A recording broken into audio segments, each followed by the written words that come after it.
há motivos para grandes desesperos, tá? O Felipe de fato está muito bem e na terça-feira estará aqui com vocês, poderá contar um pouquinho melhor sobre o que aconteceu, né? Ele tá se recuperando, não tá muito benzinho de saúde, mas vai ficar tudo certo, tá? Então, sem grandes preocupações, Felipe mandou um beijo, disse para que eu aproveitasse a noite com vocês e assim eu vou fazer. A gente já se conhece, já estamos em casa, não tem motivos para grandes apresentações, tá? Mas quem tá aí preocupado com ele pode sossegar o coração, que o Felipe tá bem, mas precisa ficar aí um pouquinho mais reservado para poder voltar com um gás total na semana que vem, tá bom? Vocês estão bem, né? A gente conversou agora há pouquinho, 5h30 da tarde, vi que o Diego conversou ali um pouquinho sobre o medievo, cantigas de amor, cantigas de amigo, aquela coisa toda. Eu lembro muito da minha faculdade, a gente começa a faculdade vendo um pouco sobre literatura medieval e tudo mais, enquanto o Felipe, o Diego conversava com vocês, eu assisti a aula no YouTube, me lembrando também das minhas aulas. Você gostava muito, né, dele? Não gostava. Nossa, gente, eu detestava, na verdade. Mas é isso, né? O que é a faculdade? O aluno fica assim, pô, não vejo a hora de entrar na faculdade, vou estudar só o que eu quero. Eu acho que não, hein? Mas, bom, até dentro daquilo que a gente gosta, tem as coisas que a gente gostava muito e as coisas que a gente não gosta tanto, né? E outra parte que me assustava quando eu era aluno é justamente, olha como a gente vê como são as coisas, né? Voltas e voltinhas desta terra plana. Por quê? Morfologia era um papo que, quando eu era aluno, me aterrorizava, porque eu achava muito difícil, achava muito complexo e eu sempre fugia dessa aula. Aí o mundo gira, eu me torno o quê? Um professor de português que, substituindo um amigo meu, tenho justamente que falar sobre morfologia e lidar ali com um demônio que era quando eu era aluno. Hoje eu vejo que é mais simples, mais tranquilo, mais claro, né, gente? Quando a gente é aluno, a coisa fica muito mais complexa, tá? Então, nessa terça-feira, para quem me acompanhou às 5h30 da tarde, sabe que o combo de hoje é C1. Competência 1. Foi competência 1, 5h30. Será competência 1 aqui de novo, porque nós vamos nos debruçar em torno da morfologia. Morfologia é uma palavra que tem a ver com as estruturas de alguma coisa. Você já viu na biologia a parte em que você estuda a morfologia de certas plantas? Vocês já chegaram a esse ponto da biologia? Ou já viram isso no ano passado? Aí você vê, nossa, morfologia de uma planta, como é que é isso, né? Porque quando a gente estuda a morfologia de algo, a gente está preocupado com os elementos formadores desse algo. Então, quando a gente vai analisar a morfologia de uma palavra, a gente vai analisar os elementos constituintes dessas palavras, certo? É por isso que em biologia também tem, e em outras áreas você vai encontrar essa palavra, morfologia de alguma coisa. São os elementos que estão estruturando a morfologia de uma planta, são aqueles componentes da planta, né? Na hora que chega angiosperma, não sei o que lá, não sei o que, meu Deus do céu. Só que no caso da língua portuguesa, nós vamos analisar, claro, a parte da estrutura dessas palavras, tá? Por isso é que eu começo a nossa conversa dizendo que as estruturas são os elementos formadores da palavra. Nela, faz-se um estudo dos morfemas, que são as unidades mínimas que possuem significado. Então, dentro de uma estrutura da palavra, nós temos elementos que a constituem. Cada elemento mínimo, dotado de um significado, a gente atribui o nome de morfemas. Portanto, uma palavra ela pode ter vários morfemas diferentes, vários elementos que compõem essa palavra. E aí, como os nomes às vezes assustam, os alunos já ficam um pouco assim, né, meio desconfortáveis, porque enfim, cara, radical, vogal temática, tema, afixo, vogal de ligação, desinência, caraca, muita coisa para lembrar. Realmente é um tipo de aula que a gente não aprende do dia para a noite. Vale a pena anotar, vale a pena printar, vale a pena fazer exercício depois, vale a pena se aprofundar, porque realmente não é um papo que a gente em meia hora vai engolir, vai digerir e vai passar a fazer uso desse papo com facilidade. Então, vamos caminhar aos poucos, tá? Nesse primeiro encontro, nós vamos ver uma parte da morfologia. Temos um intervalinho de 15 minutos, não é isso, diretor? Tem um intervalinho de 15 minutos para você dar uma massageada na alma e voltar para a segunda parte ainda mais disposto. Eu ouvi um amém, tudo bem aqui? Podemos começar então nossa conversa? O nosso encontro de agora vai fazer um passeio do número 1 até o número 6. Vamos ver o que é o radical, a vogal temática, o tema, fixo, vogal, consoante de ligação e as desinências, tá? Para você poder entender um bocadinho de cada morfema diferente, certo? Vamos lá, vamos começar pelo radical. O radical, ele é o elemento base para a construção de uma palavra.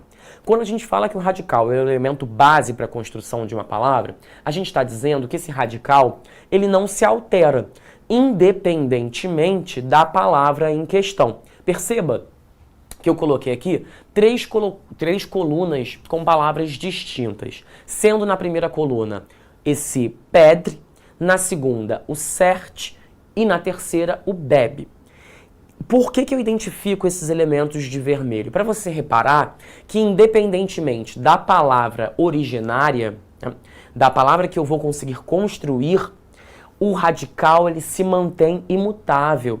O que vai mudando são esses elementos que vão ali se avizinhando e chegando próximo da esquerda ou da direita desse radical. Em certas circunstâncias, chega um vizinho apenas da esquerda. Em outras circunstâncias, chega um vizinho da direita. E há circunstâncias, inclusive, em que chega um vizinho dos dois lados. Então a gente percebe aqui, ó, tá vendo? Aqui nós temos o acréscimo apenas ao final da palavra, como acontece também no radical pedre. Enquanto no meio nós temos no começo e nós temos no final também. Mas o elemento em vermelho, ele está ali, imutável, imóvel. A ele serão combinados alguns vizinhos e a partir dessas combinações você terá a origem de novas palavras diferentes, certo? Por isso, o radical ele precisa ser reconhecido pela sua propriedade de imutabilidade. Espera aí.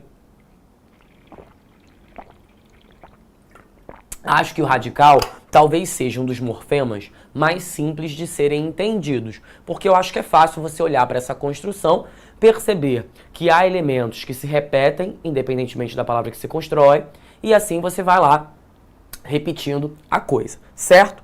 Vamos avançar. Vamos falar um pouquinho... Cadê? Acho que parou de funcionar aqui. Deu uma travada. Vê aí pra mim, diretor. Ah, não. Acho que foi agora. Mas tá meio estranho. Tá meio lento, né? Pera aí, gente, que a gente tá passando por um probleminha tecnológico. Acho que pode ser o passador. Enquanto isso, se quiserem já fazer alguma pergunta em relação ao radical, já tô vendo aqui o Jander dizer que é péssimo, né? O outro, ele sendo didático bebendo. A gente tem que prezar pelo didatismo sempre, né? Até bebendo água. Cadê? Travou mesmo. Tá indo aqui não. Gente, deixa eu passar aqui o passador para o Renan, para ele ver para mim por que não tá passando. Enquanto isso, vamos dialogar aqui, né? Gente, eu sou formada na área e não lembro de mais nada que estudei na faculdade. Mas é isso, acho que o cérebro humano, ele enferruja muito rápido, né? Imagina, eu não estudo matemática desde 2010. Desde 2010 que eu não estudo matemática. E aí que se eu for fazer agora um problema de matemática, eu vou relinchar, né? Vou relinchar porque eu não consigo somar 12 com 12. Vou precisar procurar uma calculadora. A gente fica um tempinho sem estudar, beleza, né? De 2010 até aqui, aí tem 14 anos. Mas 6 meses já são suficientes pra gente esquecer um bocado de coisa. Por isso que às vezes de um ano para outro, a nota da redação baixa, né? Porque às vezes 2 meses sem treinar já dá uma queda aí na redação, né? Vamos lá.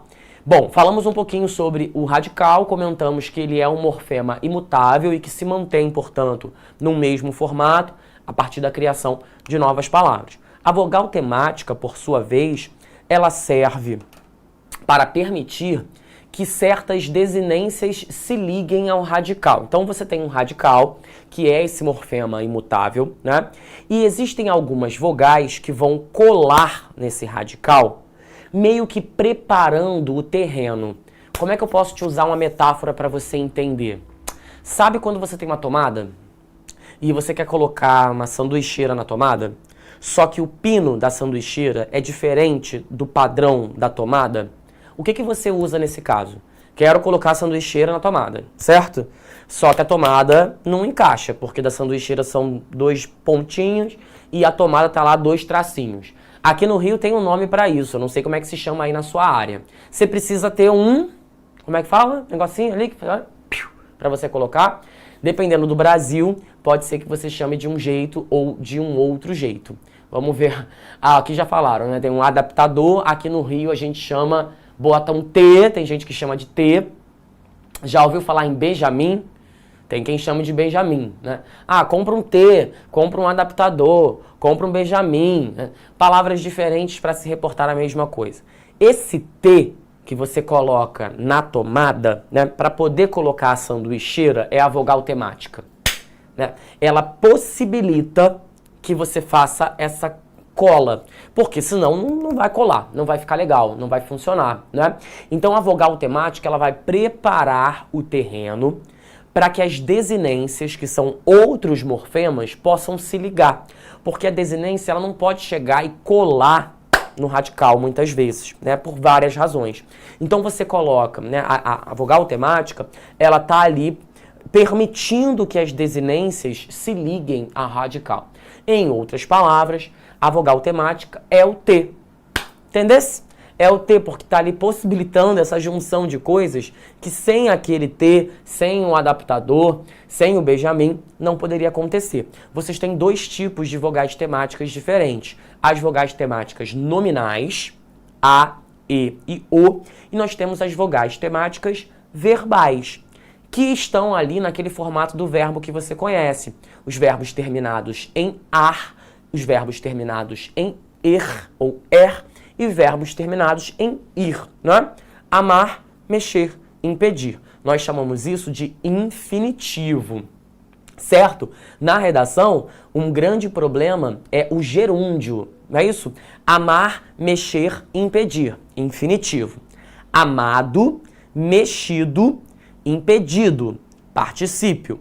Amando, mexendo, impedindo. Nós temos o gerúndio. No caso da redação, a gente tem um open bar de gerúndio, certo? Porque os alunos usam muito amando, fazendo, criando, mudando e por aí vai. Então a vogal temática é essa que vai possibilitar que as desinências se cheguem ao radical em questão. Lembra do Benjamin, que vai ficar um pouco mais fácil, sim? E o tema? O tema é o resultado entre a vogal temática, nominal ou verbal, e o radical. Portanto, o tema é a soma dos 2 elementos a que nos referimos agora há pouco. Tem um radical, tem uma vogal temática, que pode ser uma vogal temática nominal, mas que pode ser uma vogal temática verbal, você tem o que se chama tema, certo? No fim das contas, é apenas o resultado de uma soma anterior. Tudo bem? Olha aqui o exemplo. Penteadeira e governava. O radical de penteadeira, pente, e o radical de governava, governe. Reparem que de um lado a gente tem o nome, de outro lado a gente tem o verbo. A título de curiosidade, vamos ver se vocês estão afinados. Isso aqui é verbo, certo? No pretérito. E qual seria a classe de palavras disso aqui? É um nome, sim, porque tudo que não é verbo é nome. Mas isso aqui é o quê? É um artigo, uma conjunção, um substantivo, um advérbio, um numeral, uma preposição, uma conjunção, uma interjeição. Penteadeira é um nome, sabemos. Mas se trata do quê em termos de classe de palavras? Quem acerta primeiro aqui, por favor? O Dino 1051 respondeu rapidamente. Trata-se de um substantivo, né? A penteadeira diz respeito àquele local ali que normalmente vem uma mesa acoplada com um espelho, ali um lugar em que você vai fazer os seus cuidados pessoais, vai pentear o cabelo, vai se maquiar, vai cuidar da pele, vai, enfim, fazer ali o seu momento de skincare ou qualquer coisa parecida. Certo? Muito bem.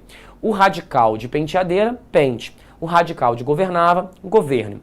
A vogal temática de penteadeira, o E, este E aqui, certo? A vogal temática de governava, o A. O tema é o pente, que é a soma desse pente com o E. E o tema daqui é governa, porque é a soma de governe com o A. Fez sentido? No fim das contas, o tema é apenas o resultado da soma entre o radical e a vogal temática. Isso funciona tanto para os nomes, nesse caso o nome é um substantivo, quanto para os verbos. Nesse caso nós temos uma flexão do verbo governar, certo? No passado, eu governava, tu governavas, ele governava, nós governávamos e por aí vai. Tudo bem? Todo mundo tá aqui, inteirinho, tô indo devagar, porque eu sei que a matéria não é simples, são muitos os nomes, até você confundir um pouquinho de macarrão com um poucão de macarrinho, é muito provável. Então eu prefiro ir step by step, aí, etapa por etapa, para você aos poucos ir se adaptando a essa nomenclatura, que pode parecer um pouco assustadora no primeiro momento, realmente, mas que aos poucos a gente vai se acostumando e vai passando a adotar ali certa familiaridade com essa temática. Tudo bem? Vamos lá? Vamos seguir. O que são palavras atemáticas? Bom, são as palavras que não possuem um tema. No caso, não possuem tema as palavras terminadas em A, E e O. E as terminadas em consoantes. Então, há palavras que são temáticas, porque possuem um tema, portanto, tem a soma do radical com a vogal temática, e tem as palavras atemáticas. Atemáticas no sentido de que não apresentarão um tema.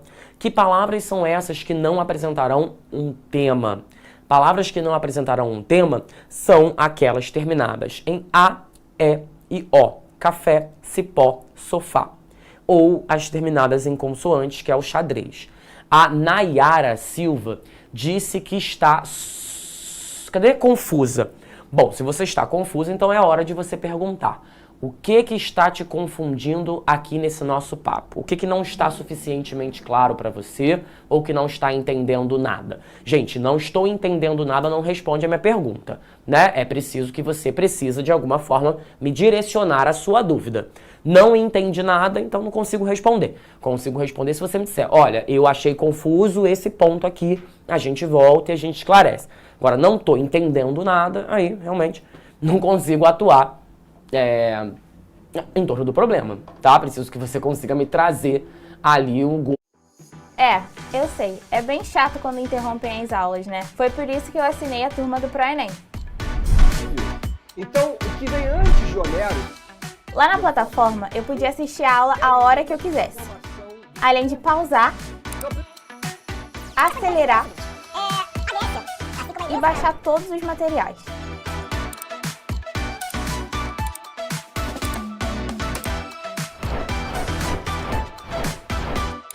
E foi assim que eu conquistei a minha aprovação na UFRJ. Vem com o Pro, assine agora e assista essa aula a hora que você quiser. E, portanto, terminando em Z, a gente não considera como um tema, tá? A Gabriele está perguntando aqui no chat da plataforma, profs, cadê por que essas palavras são atemáticas? Gente, porque para uma palavra ser temática, para ter um tema, ela precisa ter a junção de um radical e uma vogal temática. Sim? Só que nem todas as palavras apresentarão um radical e uma vogal temática. Se ela não apresentar um radical e uma vogal temática, logo ela não pode ser considerada como uma palavra temática. Ela será atemática. Atemática no sentido de negação, né? Ela não tem tema, né? A incidência dessas palavras num contexto de vestibular, né, perguntas do vestibular voltadas a isso, é difícil da gente imaginar que tenha, né, de uma forma tão direta assim, certo? Ela não é tão específica assim, tá? Então, eu ficaria mais tranquilo também se você teve ali alguma dúvida ou não ficou tão satisfatório, né, com o seu próprio entendimento. Quando chega no papo dos afixos, perdão, normalmente o aluno entende melhor. Os afixos são esses elementos que a gente coloca ou no final da palavra ou no início da palavra para causar alguma modificação e gerar novas palavras. Então, os afixos, eles se dividem em dois grandes grupos. Eles se dividem em prefixos, porque eles vêm antes do radical, ou sufixos, porque eles vêm depois do radical. Reparem que na palavra infeliz, o elemento, o afixo, ele está sendo colocado antes do radical. Portanto, por estar antes do radical, chamamos esse afixo de prefixo. Prefixo, antes, sim? Infeliz. Tá? E esse in, ele se liga a uma infinidade, né, de outros radicais possíveis. Infértil, né? Imaturo. Claro que nesse caso você não fala imaturo, você fala imaturo, tá? Indiscriminado. Então você vai colocando esse in a vários outros contextos de palavras. O mesmo se aplica ao leal. Você coloca um des antes do leal e assim você constrói uma nova palavra. Desproporcional, desvantajoso, desmedido, o que mais que a gente pode falar? Né? Quantos outros des, né, a gente pode criar ali, quantas outras palavras a gente pode criar a partir da inserção desse des junto a um radical, né? O sufixo, ele acontece diferente, porque ele sai da extremidade esquerda da palavra e vai para a extremidade direita, ou seja, vai para o final dessa palavra. Sufixos são os elementos que se colocam depois do radical. Felizmente, independentemente, urgentemente, fatalmente, e por aí você pode também criar muitas outras palavras colocando mente ao final dela. Lealdade é o mesmo. Temos aqui um radical, né, que é o que está marcado anterior. Você bota o dade no final e assim você constrói uma nova palavra também. Vale lembrar, isso é um afixo e isso também é um afixo. A diferença é que os afixos colocados no começo da palavra se chamam prefixos. E os afixos colocados ao final de uma palavra se chamam sufixos, né? Então, a gente vai ali tornando a língua mais produtiva no momento em que a gente percebe que novas combinações de morfemas podem começar a estimular esse nosso pensamento, tá? Vamos falar um pouquinho sobre as vogais e as consoantes de ligação. Ó, existem vogais e consoantes de ligação que a gente coloca na palavra, né? Vogal você sabe, A, E, I, O, U. E as consoantes, todas as outras letras, retirando, é claro, as vogais, certo? Para que a gente coloca essas vogais e consoantes? E por que elas se chamam de ligação? Elas se chamam de ligação para tornarem a pronúncia da palavra mais satisfatória, mais gostosa. E isso tem a ver com a fonética de uma língua, né? Por exemplo, ó, vamos imaginar essa palavra aqui. Imagina essa primeira palavra, tá vendo? Agora tira o i dessa palavra. Tira. Faz esse exercício na sua casa, em voz alta mesmo. Assim. Aí na sua casa, tira o i dessa palavra. Fica tranquilo que ninguém vai achar que você está possuído ou que está acompanhado de um espírito obsessor. Fala alto no seu quarto essa palavra aqui, sem o i. Sem o i. E perceba como o teu aparelho vocal, ele tem um certo trabalho, certo desgaste para conseguir pronunciar isso. Você faz uma ginástica nisso aqui, tá vendo? Na língua, no palato, na traqueia, né? A pronúncia, ela exige mais do seu aparelho fonador, né? Cafecultura. Sentiu essa sensação ou não sentiu essa sensação? Cafecultura. Ele tem uma certa Dificuldade mesmo, né? O som não sai redondo aqui. É claro que se eu fosse um fonoaudiólogo, eu teria muito mais propriedade para falar sobre, inclusive usando, né, termos técnicos. Mas aqui a ideia é tornar essa pronúncia, né, e esse som mais arredondado na boca. Então, o cafeicultura, esse I, ele entra como uma ponte para tornar a emissão do som mais arredondada, mais possível de fazer. O Gabriel aqui já está me dizendo, estranho, é verdade. Né? Assim, cafeicultura. Quando você bota o I ele dá um suportezinho, sabe? Ele cobre um buraquinho que se constrói na hora de você combinar esses sons. Então é por isso que a gente chama o I de uma vogal de ligação, porque ele está ali para te possibilitar essa pronúncia mais formatada. E o mesmo funciona. Imagina, chaeira. Pronuncia chaeira. Faz um chaeira aí na sua boca. Chaeira. Você quase que tem que fazer uma pausa. Chaeira, né? Você quase que tem que pausar, porque se você tentar fazer tudo junto, chaeira, já vem. Daqui a pouco chaleira. Vai, entendeu? Então, nesse movimento de se causar certa dificuldade, você lança a mão da consoante de ligação e assim você consegue fazer a passagem sonora de uma maneira mais agradável, né? Pobreinha, ó, pobreinha.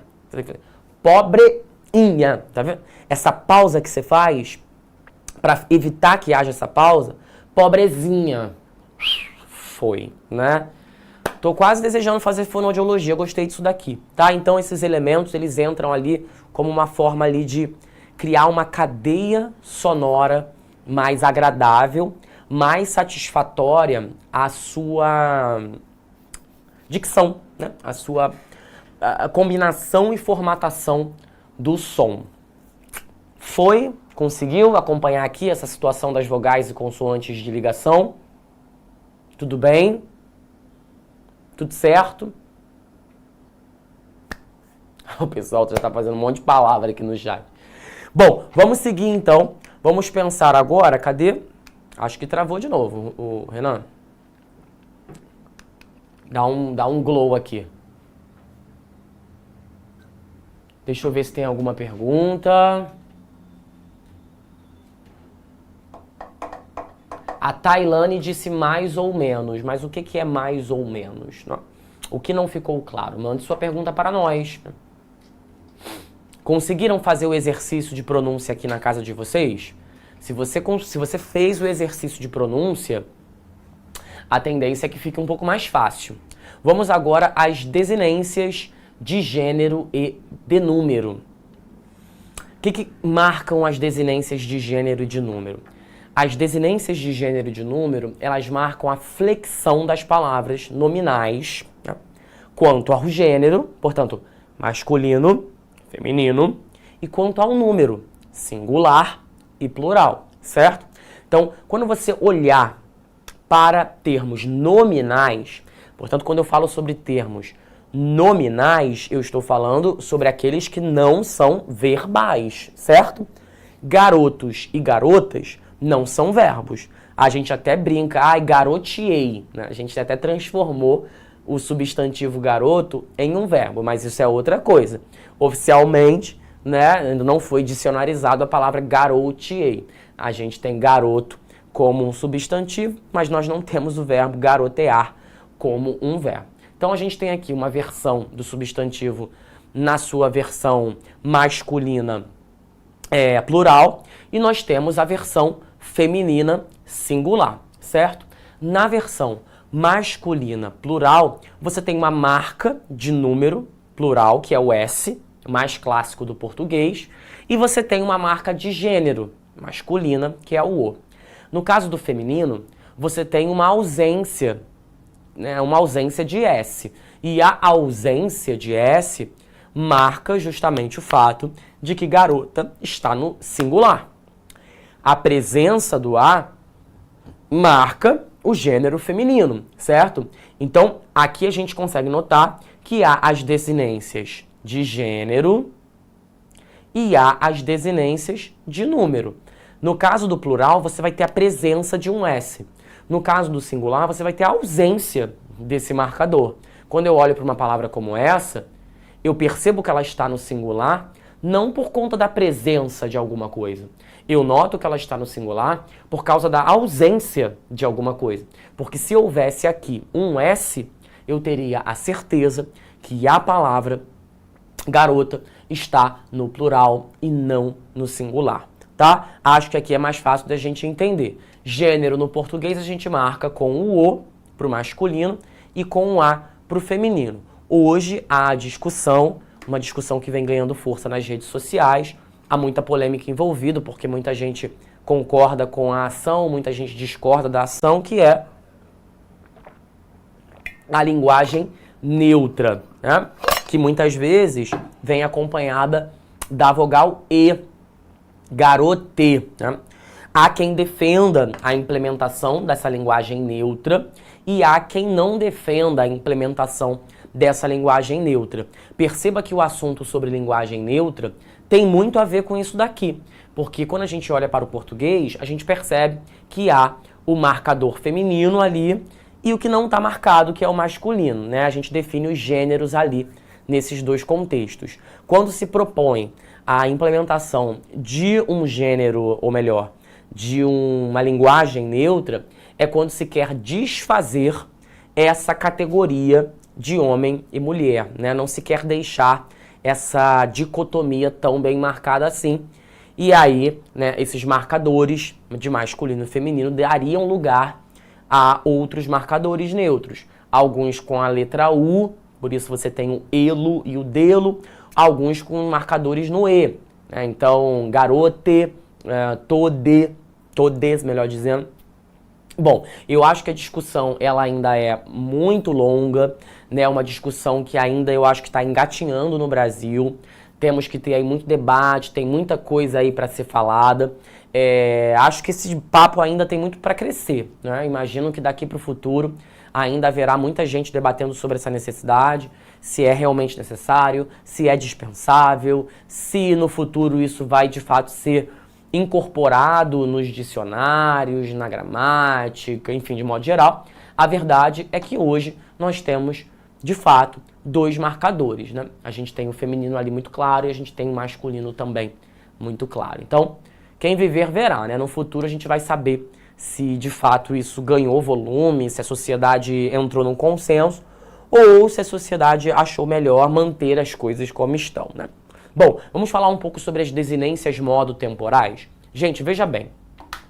Existem algumas terminações do verbo que vão marcar um modo e um tempo. Um modo e um tempo, né? Eu não vou ficar aqui lendo de um em um, porque eu acho que não faz sentido, né? Você não vai decorar comigo lendo de um em um.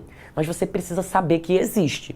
Eu, se fosse você, printava a tela, né, caso você não seja assinante do ProEnem, ou você salva aí depois da aula esse slide para você ter isso guardado, porque isso aqui é muito mais uma fonte de consulta do que propriamente algo que você precisa decorar, cara. Porque assim, se você entrar numa onda de que você precisa decorar isso daqui, rapaz, aí vai ficar puxado, né? Porque assim, caraca, eu tenho que decorar indicativo, subjuntivo, imperativo, infinitivo. Aí eu tenho que decorar todos os tempos verbais associados a esses modos. Depois decorar a conjugação e depois decorar as desinências. Não acho que seja o melhor método de estudo. Até porque, vamos ser sinceros, quando você chegar para fazer um Enem, o Enem nunca vai te perguntar assim: qual é a desinência modo temporal do indicativo no pretérito mais que perfeito? E vai estar lá como resposta urá e uré, sabe? Assim, não vai acontecer, né? Então, assim, mais do que ficar preocupado em, meu Deus, eu vou ter que decorar isso. Não, eu acho que é muito mais sobre entender.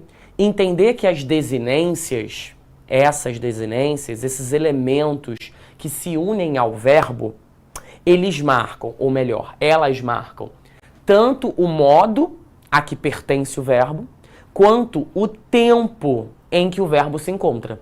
certo? Então acho que é muito mais importante você entender que se tiver uma determinada umbria, cantaria, opa, entendi, tá no futuro do pretérito, cantaria, peguei, cantaria, futuro do pretérito, sabe? Então, cantava, opa, pretérito imperfeito, né? Então, quando você consegue fazer essa associação, é muito mais interessante do que ficar ali tentando decorar essa coisa, porque não é realmente sobre uma decoreba, né? Agora, claro, gente, é importante você saber o que é o indicativo, o que é o subjuntivo, o que é o imperativo, sabe assim? Reconhecer isso, eu imagino que o Felipe já tenha dado aula disso em outros contextos. Qual é a diferença mesmo, hein, do indicativo pro subjuntivo, hein, cara? Putz, esqueci, viajei. Então você precisa acabar somando o seu conhecimento para poder conseguir dar conta da matéria. Senão ela realmente vai virar ali um bicho de 7 cabeças. A conclusão desse papo todo. Há certos morfemas que a gente chama de desinências, e essas desinências, quando associadas a um verbo, elas vão indicar o modo a que pertence o verbo e vão indicar também o tempo em que esse verbo está, né? Porque eu digo assim, cantava. Aí você, reconheci. Ou você fala, cantei. Se eu falei cantei, você, pretérito perfeito. Cantava, opa, pretérito imperfeito, né? Então, aos poucos, você vai reconhecendo em que categoria você coloca aquele verbo em função da desinência, né? Agora há pouco mesmo, nós estávamos tendo uma conversa lá, para quem assistiu a aula de 5h30, não sei se todo mundo que está aqui agora estava na aula de 5h30, mas eu lembro que eu falei assim, gente, qual é o sujeito desse verbo devemos? Lembra dessa conversa, pessoal, vocês que estão aqui? Qual é o sujeito do verbo devemos? Aí alguns responderam assim, é o sujeito oculto. Aí outras pessoas disseram assim, é o nós. Lembra disso? Que você falou assim, é o nós? Por que você não disse que é eu? Por que você não disse que é tu? Por que você não disse que é o vós? Você disse o nós, tá vendo? Você conseguiu reconhecer que em devemos só pode ser o nós, certo? Você conseguiu reconhecer que em devemos só pode ser o nós. Por quê? Porque nós devemos. Isso prova pra gente que você tem um conhecimento da sua experiência com a língua. Você sabe que não tem como ser eu devemos, não tem como ser tu devemos, não tem como ser ele devemos, só pode ser o nós devemos. Quando você fala isso, sabe o que você está me mostrando? Que existem algumas desinências que, além de mostrarem o modo e o tempo, elas vão mostrar o número e a pessoa. É isso mesmo. Nós devemos. Então é a primeira pessoa do plural. Nós, primeira pessoa do plural. Tá vendo? Se eu falar cantei, você vai falar, o sujeito é eu. Porque não tem como ser tu cantei. Quando eu coloquei o ei, você percebeu. Tem que ser primeira pessoa. Eu. Do singular ou do plural? Tem que ser do singular. Eu cantei. Porque se for do plural vai ser nós cantei. Então, no final dos verbos, você vai conseguir reconhecer se é de primeira, de terceira ou de segunda. E vai conseguir reconhecer se é singular ou se é plural. Estão sacando aonde eu quero chegar? Estão acompanhando essa coisa toda? Então, se eu digo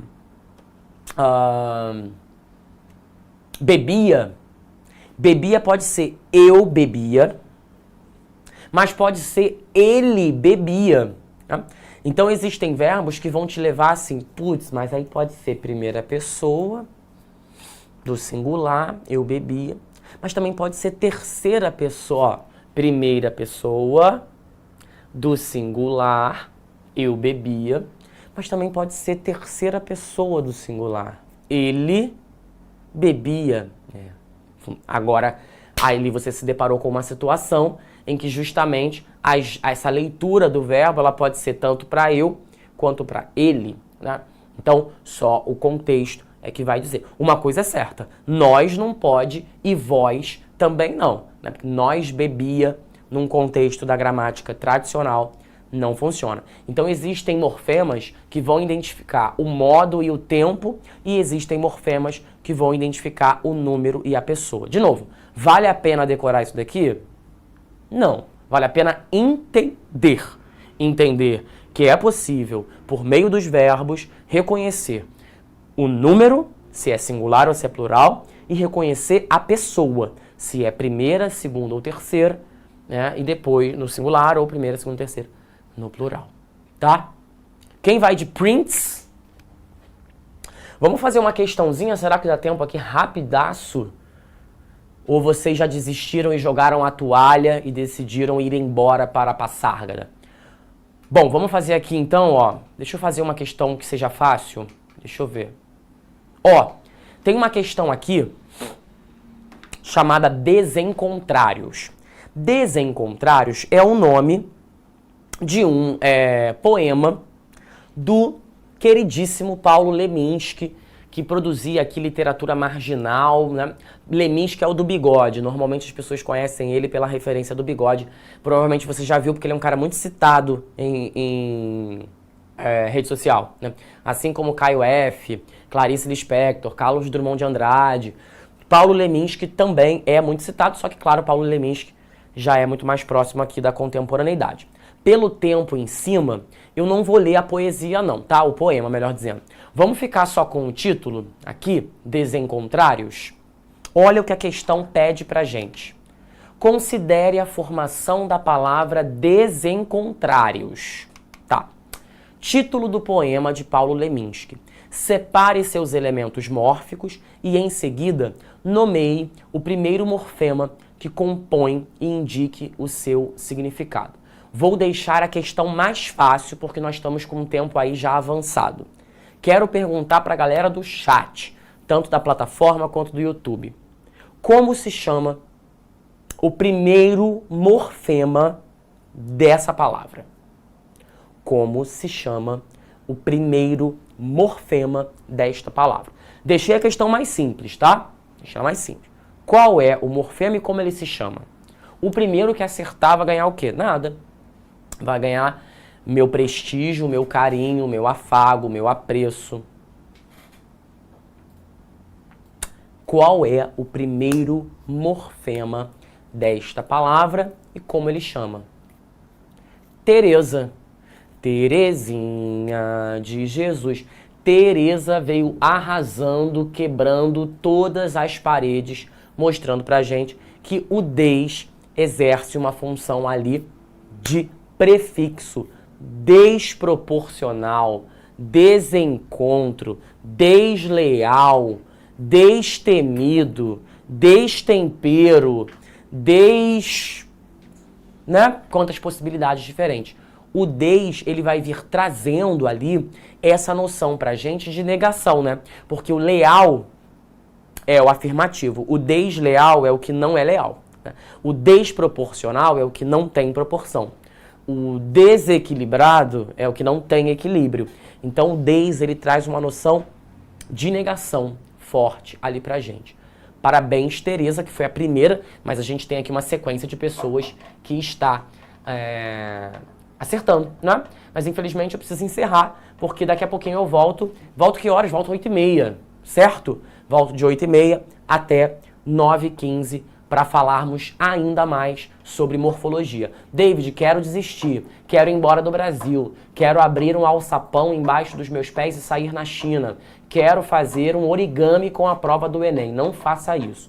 Por mais dolorosa que possa parecer a matéria e confusa, a gente precisa lidar com ela, porque, enfim, não temos para onde correr. É isso ou é isso, certo? Beijo grande, até 15 minutos. Vou tomar um cafezinho, mexer um pouquinho nas redes sociais e voltamos já já. Até breve. Assista nossas aulas a hora que você quiser. Vem com o Pro, o cursinho online que mais aprova no Enem. Assine em proenem.com.br.